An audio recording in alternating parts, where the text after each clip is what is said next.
thoughts on seeing St. Cloud for a second time now and on the NHL sheet this time? Yeah, no, obviously, unbalanced schedule. Sometimes we haven't seen them, I guess, 4 times during the year. But this, obviously, they're coming into our building here. And, yeah, we're looking forward to the series ahead. I know, obviously, playing on the Olympic-size ice sheet, it's a little different look. I guess especially teams-wise, it is a big difference. But at the end of the excuse me, at the end of the day, we're back home again, and situation here, we're playing against a very good team, and our habits and details have to be sharp in every facet of the game. Power play, penalty kill, 5-on-5 here. So again, like I said, winding down here the last 6 games, 4 at home, 2 on the road, and need to make an impact here right away. How has the team handled last week and now the first few days of this week? Yeah, you know what, I think very disappointed coming in off of the results from Denver. I thought Friday we had a chance to win right away.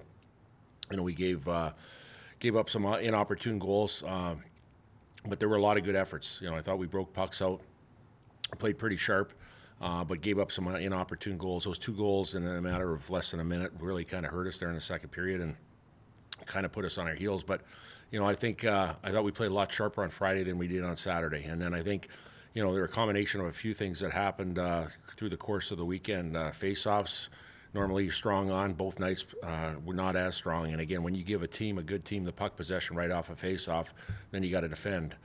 So that's got to be a lot sharper. And then, I thought discipline was pretty good on Friday night and not as much on Saturday. And again, killing a 5-minute major is tough, let alone 2. So again, we gave up 3 goals on the penalty kill off 2 majors, and you're not going to win a ton of games on that side of it. So again, like 2 different nights, but I did think Friday night was a night where we were pretty sharp, where we had a chance to win that game.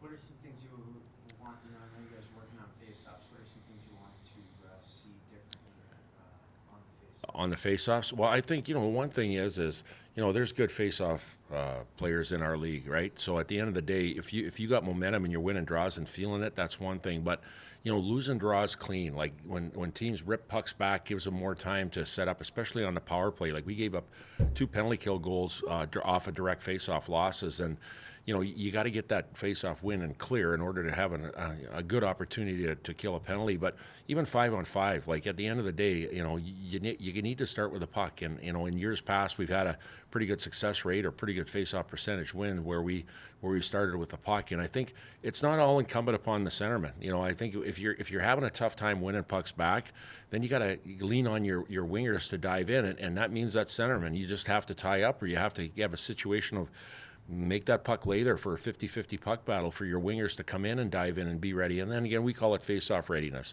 Having 3 guys, willing and able to jump in and be on their toes to win those pucks back. So again, I think it's dependent on the night on how we're doing as far as if we're having success, and if we're not, then we're going to have to adjust and adapt.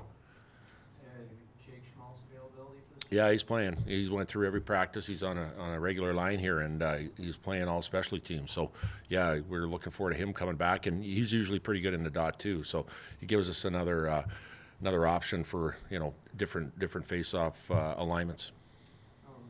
Jackson Blake is pretty high on the scoring chart right now in the NCHC. What have you seen from his freshman year, and what stands out to you when you watch him play all his games? Well, he's a competitor. He's just a hockey player that loves to play the game with passion, coming to the rink every day and trying to maximize his day at the rink here. And he's a guy that he's not the biggest guy on the ice, but his hockey sense is elite. His edge work, with the puck, like just his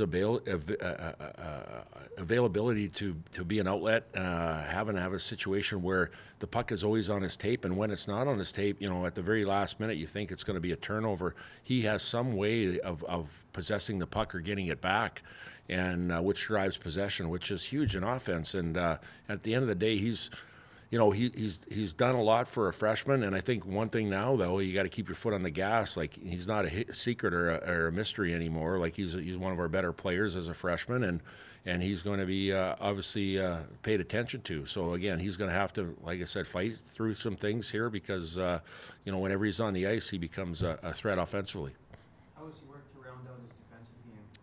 Yeah, I think just awareness in the neutral zone and the defensive zone. I think it's a situation where he's in good position. He has a good stick. He's in good position, and just being up playing on the inside, and he doesn't get extended out or he doesn't get beat. He's got such a quick stick that sometimes he separates pucks and we go the other way. So a combination of his God-given ability, but also just his awareness of playing on the inside.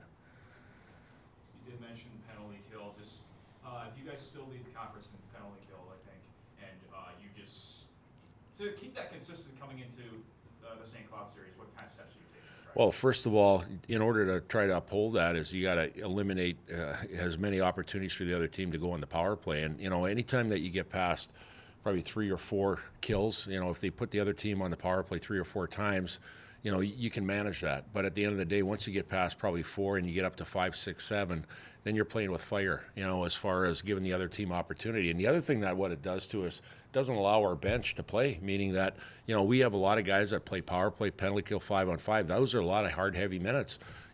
Case in point, I did the math for our guys the other day. We were at about 10 minutes on our power play on Saturday, 10 minutes on our penalty kill, and about close to 5 minutes on a 4-on-4, which is specialized hockey too. So that's almost half the game. And when you think about that, then the guys that don't play those situations sit on the bench. And we've always said it in our culture and in our identity. We're a 4-line team with 6 or 7 defensemen that play that night, just rolling and playing with energy. And again, you don't get into that rhythm when you're in the penalty box or you're on the power play. And again, like I said, at the end of the day, discipline's going to be a huge thing, and we just keep preaching it all the time. So obviously this weekend you kind of mentioned that you guys got into some penalty trouble. How do you keep the physicality going up against St. Cloud but not take as many penalties? Well, again, I think when you look at it too, it's a situation with the guys without naming names. It's the guys that play on an edge, and about getting to that edge without going over the edge. Those situations on those 5-minute majors, we got to be more mindful in the situations. On Saturday night, we were on a power play. We took a 5-minute major. There's no way that you should be on a power play taking a 5-minute major. Stick penalties, those are the other ones too. If you're 200 feet away from your net and you got your stick tangled up in somebody's feet or you're hooking, you're not working, you're not doing the job. So those habits and details of not giving the other team free momentum through power plays and being a threat, you've got to be more disciplined in those areas. Anybody else? All right. Yeah.